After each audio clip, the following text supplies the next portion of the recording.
turabaha ikaze kandi muze twige Icongereza kuko twabasezeraniye benshi bakambwira ko biriko birabagendera neza ko nigisha neza ariko mukugira mushimire mufyonde hahandi abataragira abonema abatagandikisha muce mufyonde no kugira agakengeri ku buryo ikiba cyose umuntu azoshirako kizoce gitera kiza mu telefone yanyu.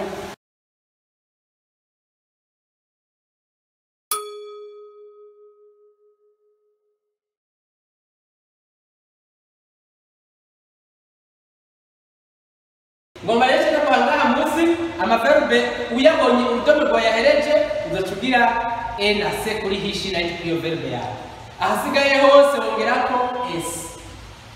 Okay, aroni n'izindi twita auxiliary verbs zazitwara mu cyangwa gikurikira zidufasha kubaza no guhakana tuzibona zozo nta gesengerija. Right, but utwo tu auxiliary verbs tatubonye muri present simple tense uzomenya ko uca wongerako es cyane es kuyandi maverbe za kukweli. All right, notice kuvuga homework menya neza notice we add nasema kuzandika mchoro za kweli araba n'eshuri ngure baba biga nawe wabisomye bicaye bakuze ibintu ningoga bakovye twatirimo uwindi bande twebwe verbe twadi nikongera we add s to the verb kuri verbe on third ni kuvuga wa gatatu on the third person tukabanye ko mchoro za abantu bata rero kumunyagira gatatu on the third person singular in the present simple tense we add twongera ko s kuri verbe ku muntu agira gatatu mu rudende muri present simple tense. Birumvikana? Is it clear? Great. So examples to love inspired is ariko umusaza vyo tukazandika muzaga turandika zike tugenda turavuga no sawa ariko andikurikirana ko Icongereza ugenda kivuga kizi buke nurindira ngo maze muri kire ibintu tica Pascal zo kwigisha byose hama ngo cemvuga ubu nyene ugenda uravuga aho vyasoma shiramo Kirundi bashyiramo Igifaransa bashyiramo Igiswahili mugabo ivyuzu ukabivuga. All right, mu bavuga ngo ndagiye muhira nahazi ndavuga ngo I go ndashaka kuvuga ngo I go muhira. It's ni normal kubera muhira sindakamenye mugabo navuze bibiri kimwe cyangere aho nta kwigenze numva ko mba niko natera imbere apana kurindira ngo byose maze ndabimenyere rimwe ngo hamace mugenda uravuga kamera nk'umwana ururi muri kwa gutamize nk'umwana udashyize isoni nk'ibyo kuntu ariko kandi gatoya manze mukore hahandi abone muklike ko mufyonde ko murahabona handitse abone cyangwa subscribe muhafyonde muce mufyonde kuri kajya gakengeri mubona hajya munsi aho gakengeri kadufasha gatuma system ikitubwira ati Pascal yashize ko ikindi kiba gishasha mufyonde ko kirara tubandanye n'ibintu byacu. Verbe tusi twabanye muri kubona verbe tusi ni kubona ncamvuga jewe ndabona I see wowe urabona you see mukatugeze kuri hishi na iti batugengo twongera ko s we add s nikuvuga tuvuga ngo wewe arabona he sees aha rero bakare bavuga ngo he sees as bande twebwe kuvuga ngo aratubona apana kuvuga ngo he sees us ko navyo bivuze mu ntango ntakimwe mugabo tugomba kuvuga Icongereza ciza kameme umuntu bivuze avuga ati ngaho nwa muhaye cyane ati Pascal ariko bivuze he sees us ntakimwe muri business English Icongereza cyo muri mudanda z'abantu barakumva icyo mushatse kuvuga sanzwe abazungu ntibaraba byinshi nibwo verbe bivuga konjitse barakumva. All right, mugabo ugomba kubikora neza ni byiza gukurikiza amategeko navyo bari byiza cyane ariko ntuturindire mu mpaka umuntu yamenye neza ngo hamanje mvuga no genda uravuga avuga abo mubanuka bavugisha Icongereza ukabereka nabo zino video bakazirawa usanga ari byiza. Notice number 2 with verbs ending in verb to end ni guhera. Right, guhereza. So with verbs ending in amaverb gaherezwa muri h hash Icongereza hash ni h tuzokiga abantu mu nyuma sinkunda kubera ko kubera nakufasha kumenya gusoma Icongereza oya ntakindi yadufasha cyo ituma ndahira o s x kwizi ndome babana verb gaherezwa narumwe muri zino ndome kuri hishi na iti we add es Do you see? We add es to the verb on the third person singular. Ico nasimve niki. Hariho na y ifisa kandi kantu ifise condition. Kugira yongere ko es hariho condition ko iba yatanguriwe na consonant. And the preceded ni kuvuga yabaye preceded yatanguriwe by a consonant. Yatanguriwe na consonant. Consonant ni indome zitavuga nka za b, za g, za m. Hariho rero indome zivuga a, i, u, o. Iyo yatanguriwe n'izo ndome a, i, u, o, e, aho nta vya es ushiramo. Ucabongera ko s tuzaza kubona mu bururiro hajya. Alright?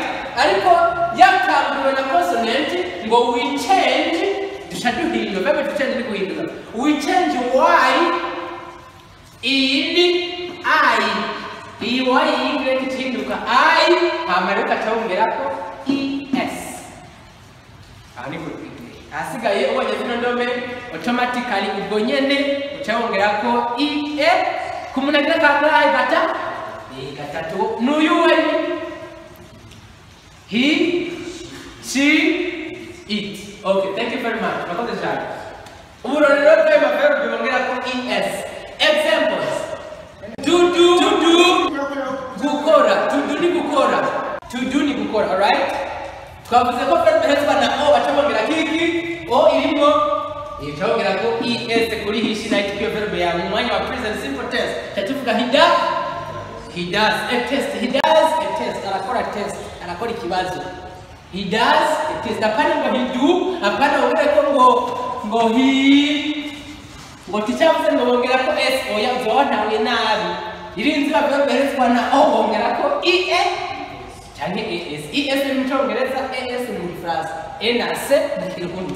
Tuvuga indimi zose n'ibyiza. He does, tuvuga ibintu bikoreka bongera ko es, he does a test. Iyi verb to watch, abasoma to watch sigura kurorera, hari umuntu arorera umupira, arorera televiziyo, arorera ibirori, niyo to watch. Alright? Iherezwa na hash irimo ngaha ni kuvuga bayibonye n'utwo cyongera ko es kucyuvuga ngo ararorera she watches a TV. Ararorera televiziyo. Mu Kirundi mu majambo yose TV ni television.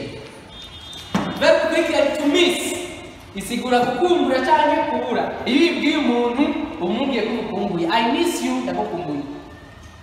Right?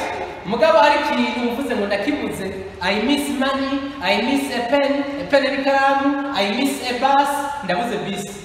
Mugabo umuntu ndakumbuye papa wanje, I miss my father, cyangwa my daddy. You can say urashaka kuvuga father or daddy.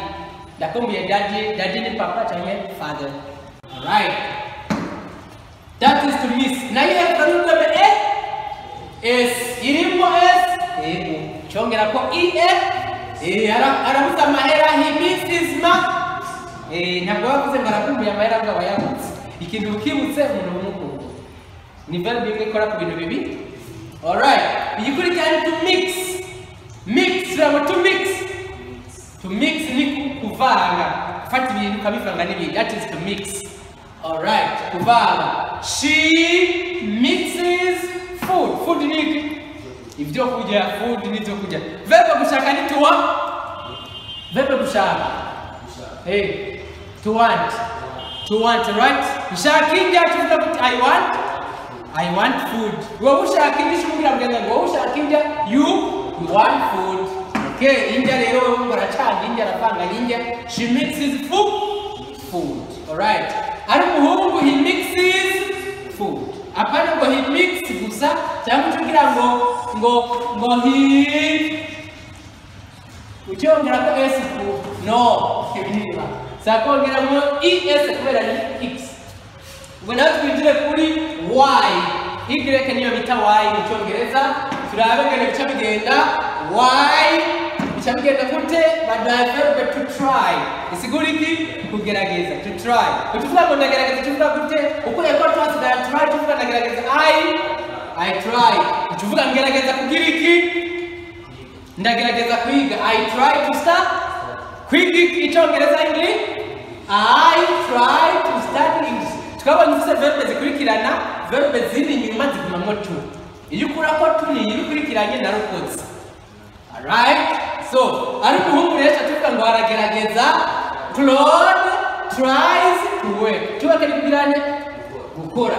Claude tries to work. Mugihe batamuzi. Ariko bamuzi utukoresha isigatira zina. He tries to work. Rubika. Good. Okay. Ari umukobwa she tries aragerageza kuvuga icyongereza kivuga gute? She tries to speak English. Mugabo ari jewe ni I try. Hapana I tries. Mchana. Okay? Verbe tunabera verbe yindi ibisaba ko tutahindura. Kubera murabona to try harimo T R Y. R niyo yitanguriye niyo yaje imbere ya Y. Nayo ni consonant. Ni consonant. Mugabo ga kuri to pray turabona R A Y. Ana ye. Ni fayere ni ndo bivuga. Ni kuvuga mutaba tugere rero nta birimo. Okay? Ahare muza kuhindura muza ko ucenge bayi muri in I or yanza kuhindura. Well, no problem. No problem. No problem. Two, you can add two here and here. No problem. To pray ni kusenga. Alright? To pray ni kusenga. Nchampa ngo jewe ndasenga ni I pray. Wabura senga you. Mugatugaze kuri hishi na iti hi. Ngare muza kuvuga ngo ntavuga ngo hi. Ngucungira uku uco igire kwihindura muri I oya. Kubera yatanguriwe na fire ndo bivuga ntavyugira ucawongera ko gusa ucawongera ko gusa ucugira uku yawa yawe kumizako kacawongera ko s ikimera ngakuri ya kambere twahereye. Alright? Katavuga he prays. She prays God. Arasenga Imana. He prays God. Praise God. Hariho ni verbe twobona akarero to play. Sura to play. Ahani pray. To pray. Ahana to play. To pray ni kusenga, to play ni kukina.